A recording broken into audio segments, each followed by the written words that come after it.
Hey guys, in this video, I'm going to show you how we generated $78,000 in email marketing revenue in just 30 days for this fashion and apparel brand. Now I'm going to pull back the curtain on three main things in this video. Number one is the campaigns that we're using. Number two is the flows that we're using. And number three is how we're going to scale. So we started working with this brand in October and we just started sending campaigns for them in November. Now, a big thing to note here is when they started with us, they were actually using MailChimp previously. We transitioned them to Klaviyo and they weren't tracking anything. So they had zero attributed revenue to email. They were blasting and batching everyone on their list, meaning there was no segmentation. They weren't split testing. And really their open rates were super low. Their click rates were super low. And ultimately they had no idea what was actually being generated from email. So let's dive in. So the first thing we want to dive into here is the flows that we had set up for them. Now, a really important thing to note here is this is not an extensive list of the flows. This is basically just what we needed to set up so that they could capitalize and make the most at a Black Friday, Cyber Monday. We're currently building them out more flows as we speak, but this is the bare bones. These are kind of the key flows that you want to start with and key flows you really want to set up right out the gate if you're just getting started with email marketing or using Klaviyo. Okay, so the first email flow we want to look at here is the welcome series, and it's really important because it's the first major touch point your brand is going to have with a new customer. So what we usually start with is split testing the subject line for the first email in the welcome series. Now, the reason we did this is because their open rates were actually lower than what we expected them to be and lower than what we see for a lot of our clients with the welcome series. We're currently hovering at around 50%, but oftentimes we'll see 60, 70, or even more percent open rates on that first email. Now, this is largely because of their domain reputation, and we're dealing with some issues with overall kind of email deliverability and email health as well because of some of their previous sending practices prior to working with us. So this is a big one for the welcome series. Now, what we also do is for those customers who didn't open, we send them a new email. And basically what we do is just change the subject line to see if they're going to open that and send the exact same email. But this is only sent to people who don't open the first one. Now, the next piece, we have a welcome 2, and again, we're split testing that subject line, and then we have welcome 3, and this is just segmented out basically for specific gender, so male, female, and then both. Now, the next email flow that we're looking at is the browse abandonment flow. And what we do here is we split test 3 different send times. So we're doing a 30-minute, a 1 hour, and a 2 hour here. If you've got a higher average order value, you're going to want to increase this send time. So you might want to do like an hour, 2 hours, and 4 hours. This is kind of an initial starting point for us. And then what we do is we effectively just have the same flow, the exact same content, the exact same subject line in each one of them. So what we're trying to figure out is which timing is optimal for this flow. Now, the next one is the add to cart flow. Now, this is for people who haven't got to the checkout yet, but made it further than the browse abandonment flow. And what we're doing here is we're basically just trying to like warm people up a little bit more and handle some of the objections they might have prior to initiating checkout and prior to ultimately purchasing. This is just kind of like an initial setup for this flow. Like I said, we're trying to get the lowest hanging fruit here. The next flow is the abandoned checkout flow. This, along with the welcome series, should be one of the top 2 flows for you and for your store. And basically what we're looking at here is we're split testing 2 different send times. Again, we're doing a 1 hour and a 2 hour. And then we're also doing some split testing on the initial like first email subject line. Because what we're trying to do is optimize that first email. Other ones are going to come into play as well. And number 2 and number 3 are quite impactful. But number 4 and number 5 is actually where we offer an incentive. And you can see we're just kind of in the midst of building this out.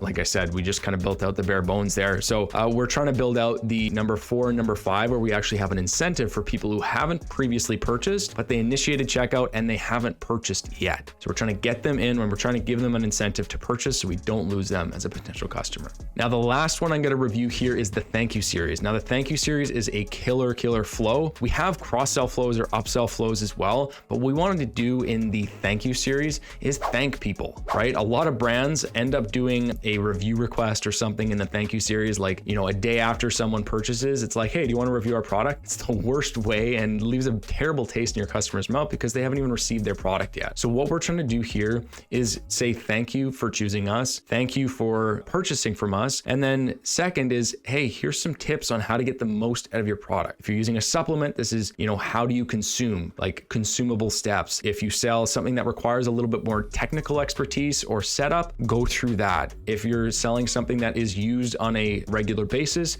same idea, run through how to use that to get optimal results so that people move further along the funnel and they're actually excited about the product and they get what they wanted to from your product. This is so important, and so many brands miss out on this opportunity to really create loyal brand customers. Okay, so the next piece is campaigns. So like I said, we just started working with them at the beginning of November. So we were really trying to ramp things up very quickly. And what we did is we cleaned the list prior to migrating over from MailChimp to Klaviyo, just so it would be a little bit cleaner. And what we did here is we're using largely 90-day engaged audiences, but what we did try to do is work in some unengaged audiences, and then we're also sending to the entire list. Now, really important to note here, again, we don't recommend sending to the entire list very often. This is something that was specifically requested by this client. And beyond that, this is also something that works because we did that list cleaning prior. And basically the people who were transferred over were the 90-day engaged customers. So what we did here is we started warming things up, and you can see like the very start here,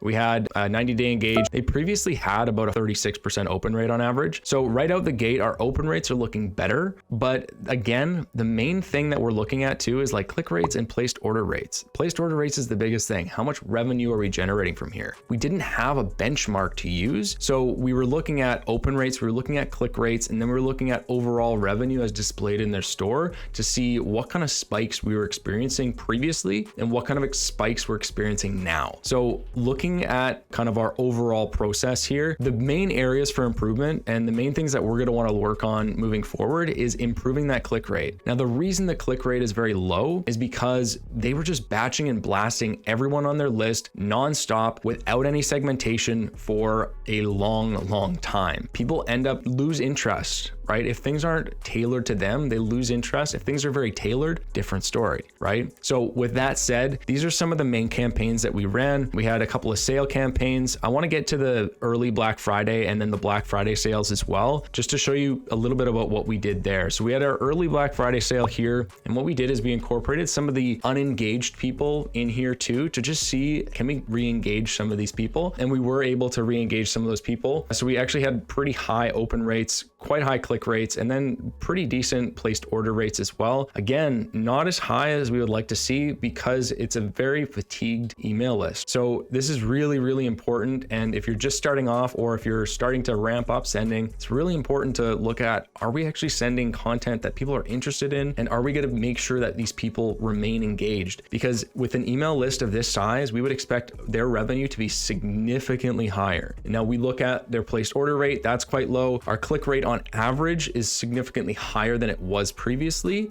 but it's also still very low. Like, we shouldn't be seeing anything like a 0.34 or a 0.32 or a 0.44. It's just not good, right? And now, like, some of these are non-openers. So these are people who didn't open the email in the first place. So these are going to be the people who are not as engaged. But nonetheless, we should be seeing, especially for like a Cyber Monday, like we should be seeing much higher click rates, and we just didn't, right? And that's just, again, a factor of kind of poor lack of segmentation. So effectively what we want to look at here, early Black Friday sale, and then we had a sale for just the VIPs, and then we had a Black Friday sale for the full list. And then what we did is we had a resend for people who didn't open that. So this is the resend that we had here. Again, you're typically going to expect lower open rates and lower click rates from this, but you can see it actually did relatively well in comparison. Now, the next thing we look at is, okay, let's have some reminders. So we have a couple of reminders here for Black Friday. We are doing some A/B testing. Here we were doing A/B testing of subject lines to see which ones perform best so that we could kind of like iterate based off of that and then make changes for Cyber Monday, make changes for future campaigns in December, etc. So beyond that, we actually sent an all text email to on Thanksgiving. Now this works really well, and you can see it generated a lot of revenue and it got to a lot of different people. And what this does, people are used to seeing so much content over Black Friday, Cyber Monday. They're getting blasted with all this different type of content. And that's great because it works really well, but also a little bit of pattern interrupt like this works very well as well.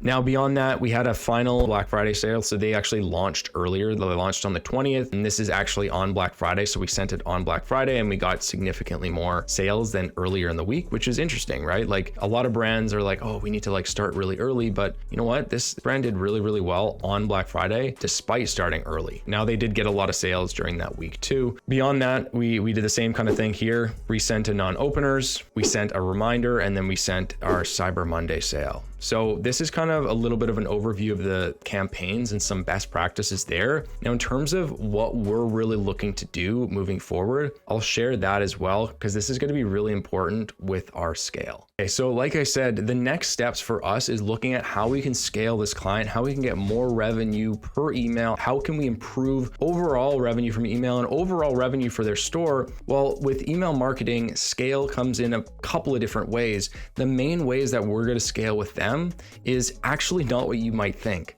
The main thing that we're going to do is segment more, right? They never did any sort of segmentation, and they sell products for men, women, and they sell beauty products as well. So what we're doing is we're tailoring our emails and we're tailoring our content for people who are in 3 different categories to start. And those 3 categories are men, women, and both. And that's not both. It means basically people who are interested in both categories, right? And that's what we collect on our pop-up. So that's the first thing. 3 different segments who are going to get 3 different types of emails, and they might be the exact same emails, right? Just with different content and different language within it so that it speaks directly to those people instead of, hey, do you want to buy our stuff? It's, hey, do you want to buy our women's clothing? Obviously, let's do a little bit of better copy than that, but you kind of get the gist, right? Our main idea here is speaking directly to people who are interested in a certain product, i.e. women's or men's clothes, or people who are interested in both, and not just blasting everyone on the list. Now, beyond that, we look at 3 different things with segmentation: recency, frequency, and value. So how recently have people interacted? How recently have people expressed interest in a product? And the second piece is how frequently are they doing that? Are they doing that once every 90 days, or are they doing that 3 times every week? Radical difference there. And then finally, and this is mostly applicable just for purchasers, how much are people spending? Are these your VIPs? Are these like loyal brand evangelists, the people who are spending more than the average customer? Or is this just someone who bought something and spent just below your average order value? So maybe they're not quite where we want them to be. Again, what we want to focus on here is segmentation and getting those people who have just purchased once to purchase again and more frequently, getting your loyal brand followers to purchase more frequently, and then getting those VIPs into some sort of affiliate program or some sort of referral program so that they can actually benefit from their purchases and they can tell their friends, their family, their cat, their dog, and everyone else they know about your brand. This is so important, and this is one of the keys to scaling. Oh, it just fell over there.